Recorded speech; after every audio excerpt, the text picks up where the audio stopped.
ஒழுக்கமானவர்கள் தேசபக்தர்கள் எப்படி இருப்பார்கள்ங்கிறதுக்கு ஹிந்து முன்னணி ஏற்பாடு செய்திருந்த அந்த மாநாடு ஒன்று. இன்னொன்று நீங்கள் பார்த்தீங்கன்னா மொத்தம் ஊடக நண்பர்கள் போடுற பதிவு தான், 10,000த்திற்கு மேற்பட்ட நாற்காலிகள் நொறுக்கப்பட்டன நேத்திக்கு தவைக்கா. அதனால நீங்க பாத்தீங்கன்னா அங்க பாட்டில் கிட்டில் எல்லாம் கீழே செதறி கிடந்தது எல்லாம் நம்ம பார்க்கிறோம்.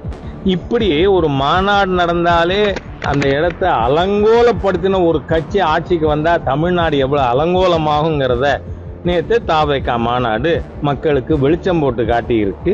ஆகவே மக்கள் புரிந்து கொள்வார்கள், கட்டுப்பாடானவர்கள் தேசபக்தர்கள் ஆட்சிக்கு வரணும், ஒழுக்கக்கேடானவர்கள் சேரை போட்டு அடிச்சு நொறுக்கிற இல்ல டாஸ்மாக்கு. அப்ப நான் சாரசாரியா மக்கள் டாஸ்மாக் போனதை பார்த்தேன் என் கண்ணால.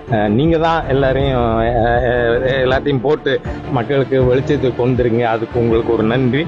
அந்த கட்சியெல்லாம் ஆட்சிக்கு வந்தா தமிழ்நாடு நொறுங்கி போகும் சாமி, தயவு பண்ணி வேண்டான்னு தமிழக மக்கள் முடிவு பண்ணுவாங்க. விஜய் அவர்கள் இன்னும் கொஞ்சம் ஆழ்ந்து படிக்கணும், விஷயங்களை தெரிஞ்சுக்கிட்டு ரியாக்ட் பண்ண. ஒரே மேடையில விவாதிச்சு பார்ப்போம், திராவிட முன்னேற்ற